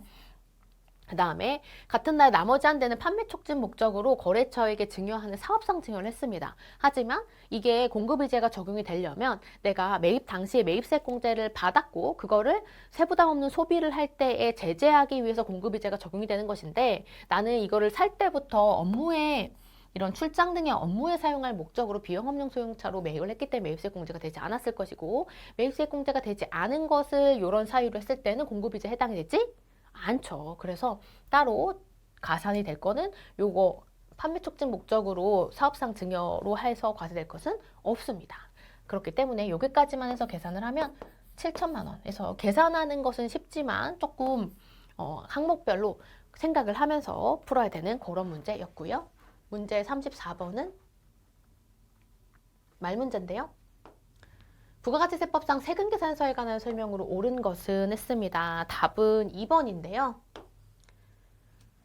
소매업을 영위하는 사업자가 재화를 공급하면서 신용카드 매출 전표를 발급한 경우라고 한다면 거래 상대방이 세금계산서 발급을 요청하더라도 세금계산서 발급할 수 없죠. 두 개의 거래 증빙을 이중 발급을 할 수 없기 때문에 그래서 답은 2번이고요. 다른 거는 별로 어렵지 않았을 것 같아요. 다른 질문은 문제 35번. 제조업을 영위하는 일반 과세자 주식회사 A의 2기의 매입세액인데 이제 매입세 공제액으로 옳은 것은 했습니다. 요거는 이제 쭉쭉쭉쭉 보면서 매입세 공제 대상이 되는지 안 되는지만 판단하면 되는 어렵지 않은 문제. 1번. 본사의 사업으로 사용할 예정일 토지의 형질 변경에 관한 용역에 대해서 제공받고 공급가액 1,000만 원에 대한 세금계산서 발급받은 거 토지의 형질 변경이니까 매입세 불공제 대상이죠. 2번. 기계장치를 장기 할부로 매입하면서 공급가액 2천만 원을 세금계산서 발급 받았어요. 이 중에 500만 원은 약정엔 할부금 지급기 도래하지 않았다라고 할지라도 장기 할부 판매에 있어서 선발급 특례 적용이 되는 거니까 2천만 원에 대해서 매입세 공제 받으면 됩니다. 공급가액의 2천만 원의 10%니까 200만 원. 3번. 유류비를 지급하고 일반 과세자로부터 공급대가 88만 원의 신용카드 매출 전표 구분 표시했고요. 수령했고요. 단 22만 원은 개별 소비세 과세되는 이 비영업용 소형승용차의 유류비고 나머지는 운반용 트럭에 대한 유류비니까 운반용 트럭에 대한 유류비만 공제받을 수 있을 것인데 이때 부가가치세 구분 표시되는 거 일걸로 받았으니까 그러면 우리 매입세 공제 받을 수 있습니다. 그 중에서 트럭에 해당하는 부분은 66만 원이죠. 그러면 6만 원이에요. 따라서 6만 원. 4번. 거래처에 증정할 물품을 구입하고 일반 과세자로부터 공급대가 165만 원의 신용카드 매출 전표를 수령했다라고 했는데 이거 접대랑 관련된 거니까 매입세 공제되지 않고요. 5번. 종업원에게 나눠줄 창립기념일 선물. 이 복리후생비니까 당연히 그리고 게다가 10만 원 상당액이래요. 이걸 구입하고 일반 과세자로부터 공급대가 330만 원의 현금 영수증을 수령을 했대요. 요거에 대해서는 매입세 공제 받을 수 있습니다. 따라서 요거에 30만 원에 해당하는 거 0.3이겠죠? 그러면 236만 원인가 봐요. 따라서 답은 3번. 이렇게 쭉쭉쭉 보면서 매입세 공제되는 거 판단할 수 있는 그런 문제였습니다. 문제 36번은 뭐 정산, 재계산 이런 거가 겸용사업자에 대해서 나오는 건데요. 뭐 사실 부가가치세법상으로는 이런 문제가 단골로 계산하는 문제로 하나씩은 보통 나오죠. 그래서 보시면 과세사업과 면세사업을 겸용하는 이제 겸용사업자고 그 다음에 좀 문제 꼼꼼히 읽으면서 어떤 것을 반영해야 되는지 보아야 될 거고요. 겸용사업자인데 주식회사 A 법인입니다. 공통매입세액의 재계산까지 고려한 25년 제2기에 확정신고 시에 부가가치세 납부세액으로 오른 것은 이라고 했어요. 납부세액이니까 공급세액에서 매입세 공제 빼가지고 매출세액에서 매입세 공제 빼가지고 납부세액까지 고려를 하는 것이고 그 다음에 2기 확정신고시고 법인이기 때문에 요 매출세액에는 6천만 원에 해당하는 600만 원이 들어가야 될 거예요. 먼저 매출세액부터 계산하고 가겠습니다. 매출세액은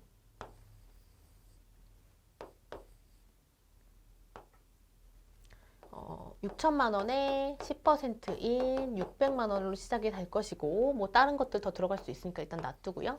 두 번째, 모든 매입 거래에 대해서는 세금에서 발급받았고 전 신고 납부 정확하게 이루어졌대요. 1번, 25년 4월 5일에 우리는 25년 2기를 하고 있는데 과세사업과 면세사업을 공통으로 사용하기 위해서 비품 5천만 원을 구입한 거 그러면 공통사용 재화에 대해서 지금 1기에 구입한 거 재계산이 이루어져야 될 거예요. 해서 재계산은 이제 밑에서 고려를 하겠지만 그냥 매입세액에 가산될 거, 차감될 거 요거 방향 생각해가지고 여기에 다 고려해서 반영하도록 하겠습니다. 보시면 지금 재계산을 수행할 때에는 과세기간별로 하는 거죠. 그래서 요렇게 해서 1기와 2기에 과세사업 비율로 할게요. 그래서 확인해 보면 요게 1억 1천이고 요게 9천만 원이에요. 따라서 요게 2억인데 2억분의 1억 1천에 해당이 되는 거니까 55%입니다. 여기 1기는 55%이고 두 번째 여기가 1억 3천이고 여기다 쓸게요. 1억 3천이고 그다음에 면세사업에 해당하는 거 여기 7천이니까 이 2억이죠. 2억분의 1억 3천 하면 2기는 지금 65%입니다. 그래서 65%고요. 65%. 그러면 지금 1기 중에 5천만 원에 구입한 거에 대해서 지금 2기로 오면서 55%가 되었고 그러면 과세에 더 많이 사용한 것이기 때문에 매입세 공제를 더 받을 수 있습니다. 부호로 생각했을 때 매입세 공제를 더 받는 거니까 마이너스로 해서 쓸게요. 그래서 여기서는 좀 부호 조심하면서 재계산할 때 고려해 주셔야 되고 5천만 원에 구입한 거에 대해서 1 마이너스 건물 구축물 아니까 25% 하나의 과세기간 지났고요. 그 다음에 65%만큼 55%에서 10%만큼 더 공제 받을 수 있다의 의미로 마이너스로 쓸게요. 이렇게 해서 계산하면 이게 37만 5천 원이고요. 두 번째, 25년 7월 15일에 과세사업과 면세사업을 공통으로 사용하기 위해서 기계장치를 2억 원에 구입을 했어요. 그러면 7월 15일이라는 건 예정신고 기간에 구입을 한 것이고 법인이기 때문에 예정신고 기간에는 일단 예정 비율로 해가지고 계산을 해서 매입세 공제 받았을 것이고 이건 그럼 정산을 해줘야겠죠. 그러면 예정신고 기간에 70%였을 텐데 이거 6개월 비율인 65%로 정산을 해줘야 되니까 과세가 되는 게 오히려 과세 비율이 떨어졌습니다. 그러니까 토해야 되겠죠. 그러면 이 2억 원에 10%에 해당하는 2천만 원에 대해서 지금 70%로 매입세 공제를 받았을 텐데 그게 아니라 5%만큼은 추가로 더 납부를 해야 된다의 개념이 되는 것이고 따라서 요거는 뭐 70%에서 뭐 어떻게 해도 상관없는데 부호만 알고 있으면 되죠. 최종적으로 지금 이제 뒤에 거를 앞으로 쓰는 걸로 하고 있으니까 이렇게 써볼게요. 이렇게 해서 더 납부를 해야 된다. 매입세액에 그러니까 매입세액이 줄어드는 거다라고 하니까 더 납부해야 된다. 그러니까 플러스 부호겠죠. 플러스로 해서 이거 계산하면 이게 100만 원. 그 다음에 세 번째 25년 10월 25일에 과세사업과 면세사업을 공통으로 사용하기 위해서 2천만 원에 구입한 거 그러면 2천만 원에 구입한 거 10%에 대해서는 이제 단기 확정신고세의 매입세액 공제를 받으면 되는 거니까 그냥 65%에 해당하는 금액만큼을 매입세액 공제 받으면 됩니다. 이렇게 해서 계산하면 이건 매입세액 공제 받는 거니까 이거는 130만 원이고요. 마이너스 130만 원. 그 다음에 4번 25년 제2기의 확정신고에 포함된 실질기속이 분명한 과세사업과 관련된 매입세액이 180만 원이고 이 중에 기업업무 추진비 관련된 게 있으니까 그거 빼줘야 되겠죠. 그러면 160만 원 요거 빼서 160만 원만 해줘야 된다. 그래서 추가적으로 매입세 공제 받을 160만 원이 있겠다. 이렇게 하고 그 다음에 다른 것 같다 라고 해서 다른 거 없고요. 이 매출로 되어 있는 과세사업분에 대해서는 잊지 말고 요거를 지금 매출세액에 가산을 해놨어요.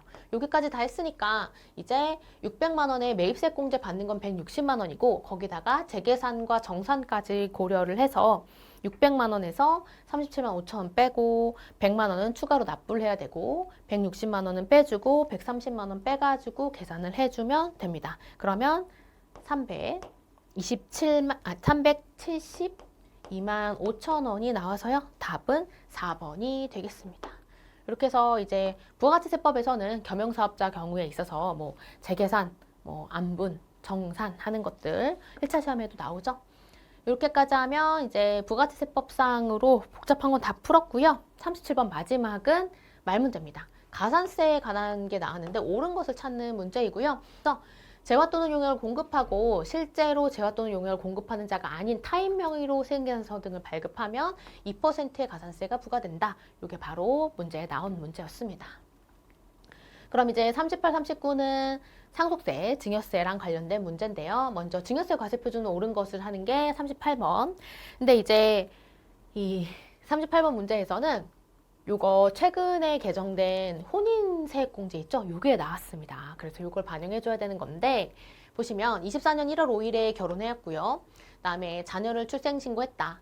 라고 해서 이제 요거 합쳐서 그 혼인이거나 결혼, 혼인이거나 아니면 출산과 관련해서 1억 원을 한도로 해서 이 자녀가 받았을 때에 5천만 원과 추가로 1억 원을 더 공제해 줄 수 있는 거 그거를 고려하는 문제고요.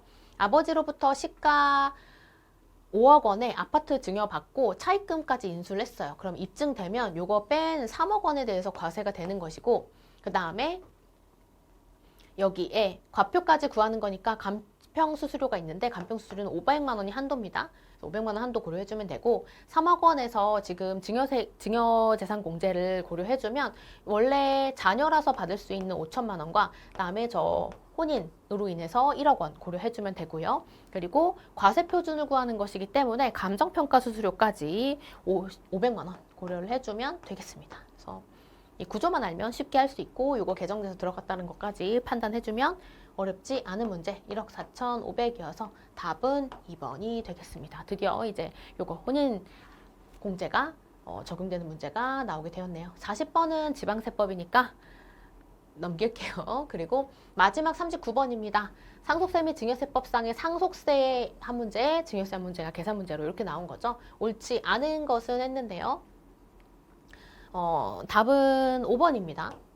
상속재산가액에서 차감하는 장례 비용 같은 경우라고 한다면 일반 장례와 뭐 여기 있는 그 봉안시설과 관련된 거 나누어서 아무것도 없어도 500만 원까지는 공제받을 수 있고 그리고 1,000만 원을 한도를 하고 있고 그다음에 봉안시설 같은 경우에는 한도가 500만 원이죠. 그래서 최대 1,500만 원은 받을 수 있는데 이런 장례 비용은 피상속인의 사망일로부터 장례일까지 장례에 이 직접 소요된 금액과 봉안시설 또는 자연장제 소요된 금액을 합한 금액이죠. 근데 증명서류가 없으면 인정되지 않지만 그래도 일반 장례 비용 같은 경우에 있어서는 증명서류가 없어도 500만 원을 인정해 주는 게 있어서 그거 인정되지 않는다라고 하는 게 틀린 거죠. 500만 원은 없어도 인정을 해주는 것이다가 맞으니까 그래서 인정되지 않는다. 500만 원은 인정된다.